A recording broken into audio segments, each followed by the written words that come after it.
ตนเลงวันที่11ธันวาคม2025ที่สำนักงานนายกรัฐมนตรีสหายพลเอกจันทร์สมรจัญญราษฎร์กรรมการกลุ่มการเมืองศูนย์กลางพรรคโฮงประธานผู้ประจำการคณะกรรมการป้องกันศาสตร์ป้องกันความสงบศูนย์กลางโฮงนายกรัฐมนตรีแห่งสาธารณรัฐประชาธิปไตยประชาชนลาวได้ต้อนรับสหายพลเอกเซร์เกย์ โซยกูเลขาธิการสภาความมั่นคงแห่งสหพันธ์รัสเซียพร้อมด้วยคณะ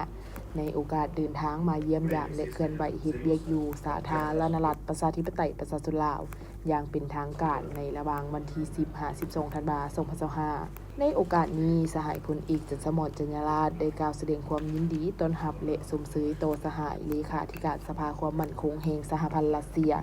ที่ได้นำพาคณะมาเยี่ยมยามและเฮ็ดเวียกอยู่สาธารณรัฐประชาธิปไตยประชาชนลาวอย่างเป็นทางการในครั้งนี้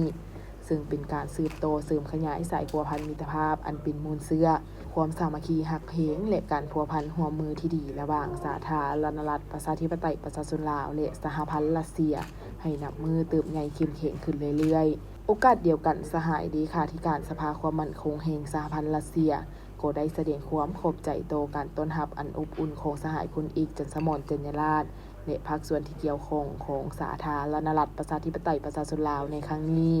พร้อมทั้งแจ้งให้ทราบเกี่ยวกับจุดประสงค์ของการมาเคลื่อนไหวเยี่ยมยามและเฮ็ดเวียกอยู่สาธารณรัฐประชาธิปไตยประชาชนลาวในครั้งนี้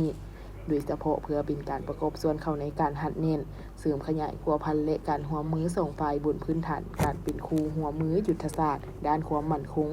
ได้กล่าวแสดงความยินดีและสมเสยต่อการเฉลิมฉลองวันสถาปนาสาธารณรัฐประชาธิปไตยประชาชนลาวครบรอบ50 ปี